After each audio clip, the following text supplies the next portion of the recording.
today we are going to learn the subject that is your science and technology. This is your paper 2 of standard 9. Here today we are going to start. We have already started this lesson, that is your chapter number 15, which is your life processes in living organism. मैं हमेशा हर हफ्ते जब भी पढ़ाती हूँ, जब आपको कहती हूँ कि we are going to study, or we had been studying about life process. किसमें पढ़े हम? लिविंग ऑर्गेनिज्म में पढ़े. इसमें मेन इंपॉर्टेंट टॉपिक है that is your dialysis. Dialysis क्या है? डायलिसिस कुछ नहीं बल्कि एक मशीन है. Actually what is the meaning of, what is the actual definition of dialysis? तो dialysis is nothing but it is the process of separating the nitrogenous waste from the blood with the help of this machine, और जिसको हम क्या कहते हैं? We call it as dialysis.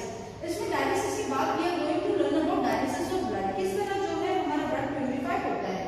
The next topic which we are going to learn that is the coordination. अब coordination हम किसमें पढ़ने वाले हैं? We are going to learn the coordination in plants, my dear students.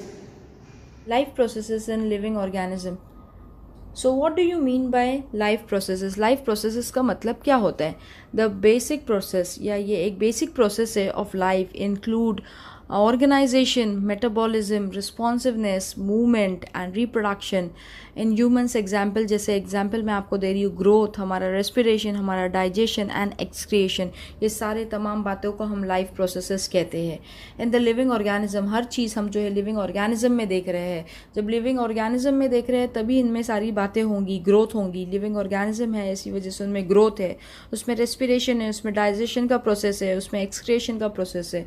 Moving ahead, we are seeing that life processes in living organism में हमने last time जो है transportation in plants पढ़े थे और excretion plants के बारे में पढ़े थे. आज हम animals and humans के बारे में पढ़ेंगे, coordination plants and humans के बारे में पढ़ेंगे. These are the three main important topic in this chapter. Another process जो है हमने ये कब से पढ़ रहे थे कि एक्सक्रीटरी सिस्टम इन प्लांट्स के बारे में पढ़े हैं. नेक्स्ट हमने अभी देखे excretory system in human beings में पढ़े. अब हम जो है डायलिसिस का प्रोसेस देते हैं. हम हमेशा सुनते हैं कि एक इंसान डायलिसिस पे है या डायलिसिस कर रहे हैं. So this is the beautiful diagram of dialysis of blood लिखा है. आपको देखो ये एक मशीन है, आपको दिख रहा है कि किस तरह डायलिसिस का प्रोसेस हो रहा है. This is your vein, this is your artery, this is your blood flow diverted toward dialysis. This is your dialysis machine. यहाँ से air trap होती है. This is also the dialysis machine. यहाँ blood pump होता है. This is area pressure monitor. आपको यहाँ पर दिख रहा है. Use dialyse, fresh dialyse, compress air. So this is a beautiful diagram of the dialysis और ये dialysis machine की ज़रिए से आपको बताना चाह रहा है कि किस तरह जो है dialysis of blood होता है. नेक्स्ट हम आगे पढ़ते हैं dialysis. Actually what do you mean bye dialysis? Dialysis क्या होता है actually? The efficiency of kidney can be adversely affected by injury. कोई हमारा इंजुरी हो या इन्फेक्शन हो या डिक्रीज ब्लड सप्लाई, हमारे जिस्म में खून नहीं बन रहा है, ये सारे जो है एडवर्स कंडीशन पे हम देख रहे हैं कि किडनी हमारी फंक्शन करना ठीक से काम नहीं करती है. तो यहाँ पर लिखा है कि the efficiency of kidney can be adversely affect हो रही है by any of your injury, या हम कहें कि कोई इन्फेक्शन की वजह से, या हमारा बॉडी में डिक्रीज है, ब्लड सप्लाई प्रॉपर तरह से नहीं हो रहा है वो वक्त. इन केस दिस अगर ऐसा होता है, an excess of toxic substance accumulate होती है बॉडी में, तो बहुत सारे टॉक्सिक सब्सटेंस क्या होती है? जमा होती है बॉडी के अंदर. And it can lead to death, और जिसके वजह से हमारी मौत भी हो सकती है. इसी वजह से इफ़ किडनी फेल, हम कहते हैं कि यह आदमी की किडनी फेल हो गई और इसकी मौत हो गई है. So this nitrogenous waste are separated from the blood. So this waste material are separated from the blood with the help of man made machine. तो एक मशीन जो हम जिसको डायलिसिस मशीन कहते हैं, तो इंसान की बनाई हुई मशीन का इस्तेमाल अब हम कर रहे हैं. जो कुदरती चीज़ें हमारी बॉडी में नहीं हो पा रही है, ऐसे वक्त जो है हमारी जो है डायलिसिस मशीन जो है काम करती है. द प्रोसेस ऑफ, यहाँ पर डेफिनेशन है डायलिसिस का, क्या the process of separating the nitrogenous waste from the blood. So जो ऐसे वेस्ट मटेरियल जो हमारे ब्लड से सेपरेट होते हैं with the help of this machine को हम क्या कहते हैं? Dialysis. So this is an important definition कि the process of separating the nitrogenous waste from the किसमें से? ब्लड में से, विद द हेल्प ऑफ ये मशीन के ज़रिए से, इसको हम डायलिसिस कहते हैं. आगे लिखा है यहाँ पर about 500 ml of blood is send at one time, 500 ml जो है ब्लड भेजा जाता है एक ही टाइम थ्रू दिस मशीन के ज़रिए से। ये प्यूरीफाई होती है, blood is reinfused into the body of the patient. Reinfuse मतलब to infuse again, so patient के अंदर फिर से वापस से ये ब्लड प्यूरीफाई करके फिर से जो है ह्यूमन बींग्स के अंदर ये डाला जाता है through what, through this dialysis machine के ज़रिए से। और एक टाइम कितना ब्लड लिया जाता है, 500 ml ऑफ ब्लड लिया जाता है और एक ही टाइम में ये मशीन के अंदर भेजा जाता है। Why? To purify this blood.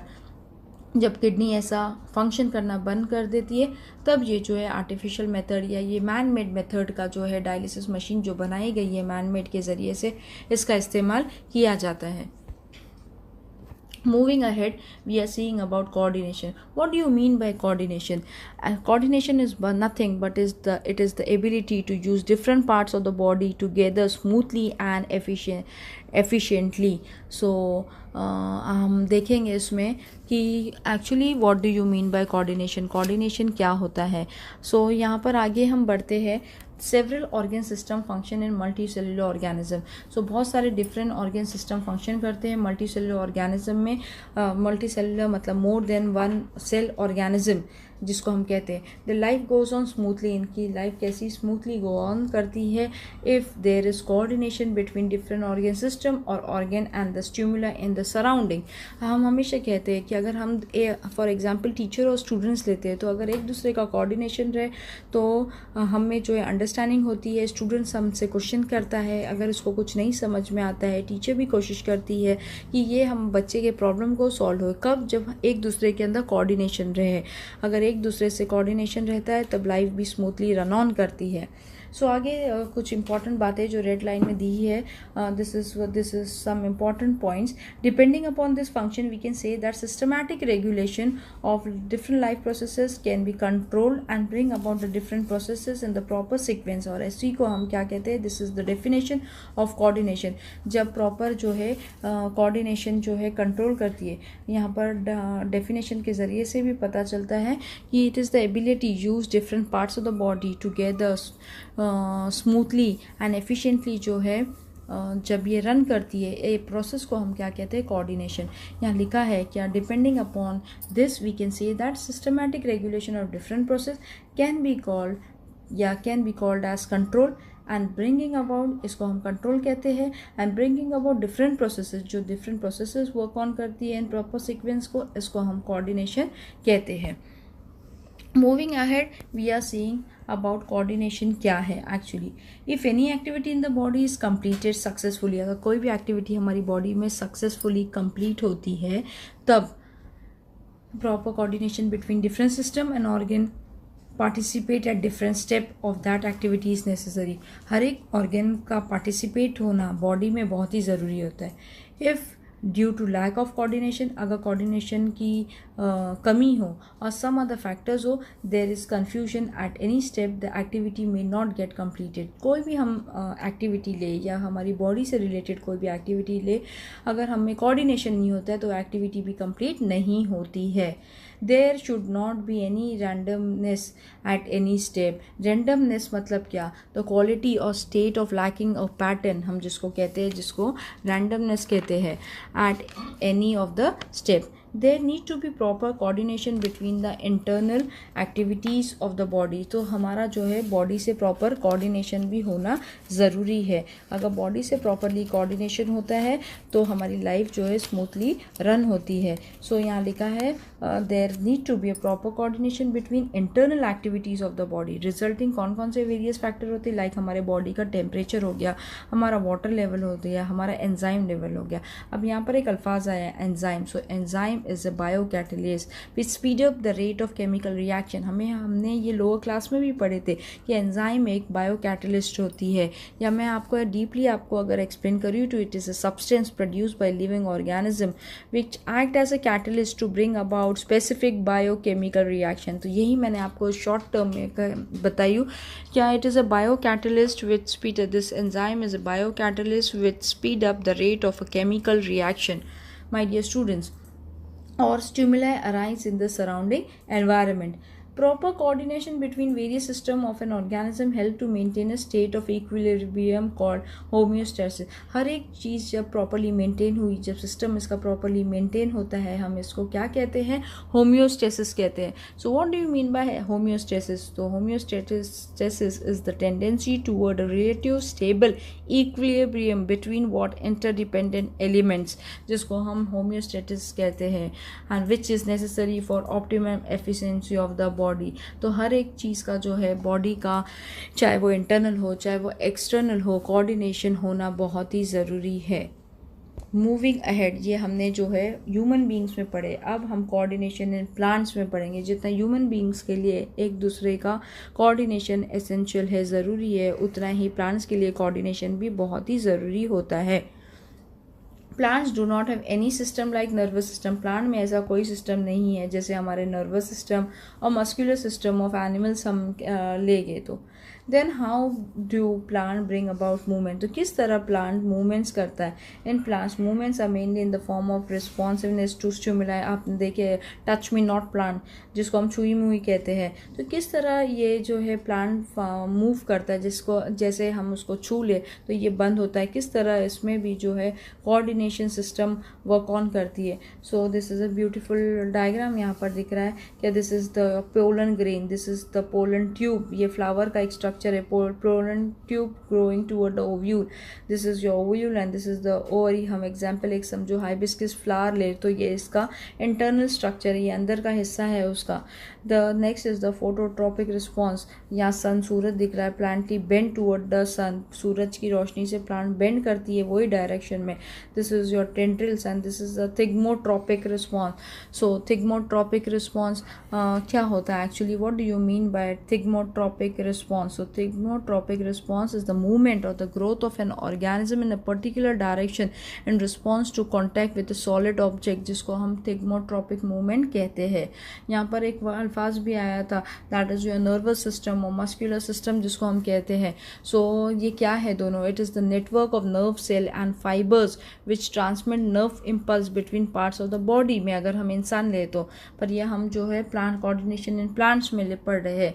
Efficiency एक अल्फाज है. एफिशिएंसी मतलब द स्टेट और quality of being efficient. Now अब यहाँ पर एक वर्ड आया है पोलन ट्यूब भी. Pollen tube is nothing but it is a hollow tube which develops from a pollen grains when deposit on stigma of a flower. मैंने आपको example यूँ कि एक हाइबिस्कस फ्लावर लो तो इसमें ये स्ट्रक्चर आपको दिखाई देंगे. It penetrate the style and convert the male gamete to the ovule. यहाँ पर एक वर्ड भी आया है ovule. So what do you mean by actually ovule? So ovule is the part of the ovary of a seed plant that contains the female germ cell and after fertilization it becomes the seed में ये तब्दील होता है. So this is a beautiful diagrammatic representation of the coordination in the plants. Moving ahead, आगे बढ़ते हैं. हम क्या लिखा है? So coordination in plants में हम पढ़ेंगे movement or growth of any part of the plant. Movement किसी चीज़ का हलना या growth of any part of the plant, response to external stimuli, बाहर का स्टिमुलस को हम इसको कहते हैं ट्रॉपिज्म कहते हैं या ट्रॉपिक मूवमेंट कहते हैं.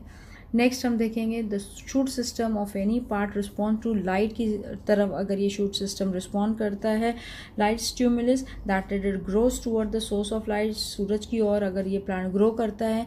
The movement shown by the plant toward the source of light, ऐसे जो है मूवमेंट को हम क्या कहते हैं? फोटोट्रॉपिक मूवमेंट कहते हैं. नेक्स्ट हम देख रहे हैं the root system of the plant. अगर हम रूट ले, पहले हमने क्या देखे थे कि एक्सटर्नल स्टिमुलाई देखे थे जिसको हमने रिस्पॉन्स करता है टू एन एक्सटर्नल स्टिमुलाई, इसको हमने ट्रॉपिक मूवमेंट पढ़े थे. जो लाइट की ओर रिस्पॉन्स करते हैं उसको हमने फोटोट्रॉपिक मूवमेंट कहे थे. अब root system of the plant जो रिस्पॉन्स करता है ग्रेविटेशन एंड वाटर, ऐसे रिस्पॉन्स को हम ग्रेविट्रॉपिक मूवमेंट कहते हैं या फिर हाइड्रोट्रॉपिक मूवमेंट कहते हैं. नेक्स्ट आगे लिखा है यहाँ पर movement shown by the plant in the response to specific chemical से रिलेटेड अगर कुछ रहेगा इसको हम केमोट्रॉपिक मूवमेंट कहते हैं. फॉर एग्जाम्पल्स यहाँ पर हम लेंगे तो एग्जाम्पल्स में हम ले रहे हैं कि फर्स्ट वाला जो examples, for examples here it is written as the growth of pollen tube towards the ovule all the above mention movements of plants are related with growth, सारी चीज़ें जो रिलेटेड ग्रोथ से थी, इसी वजह से hence all such movements are collectively called as growth relevant movement. ये तमाम जो जितने भी मूवमेंट्स हमने पढ़े, चाहे वो हमारे ट्रॉपिक मूवमेंट हो, चाहे वो हमारे फोटोट्रॉपिक मूवमेंट हो, चाहे वो हमारे ग्रेविट्रॉपिक मूवमेंट जिसको हम हाइड्रोट्रॉपिक मूवमेंट भी कहते हैं, या लास्टली हम कहेंगे ट्रॉपिक केमोट्रॉपिक मूवमेंट, ये कलेक्टिवली ये सारे जितने भी मूवमेंट्स को हम क्या कहते हैं, ग्रोथ रेलिवेंट मूवमेंट। सो ये लेसन में हमने जो है बहुत सारे इंपॉर्टेंट टॉपिक्स पढ़े हैं। द फर्स्ट हमने जो पढ़े थे दैट वाज द ट्रांसपोर्टेशन, उसके बाद हमने ट्रांसपोर्टेशन इन प्लांट्स में पढ़े थे।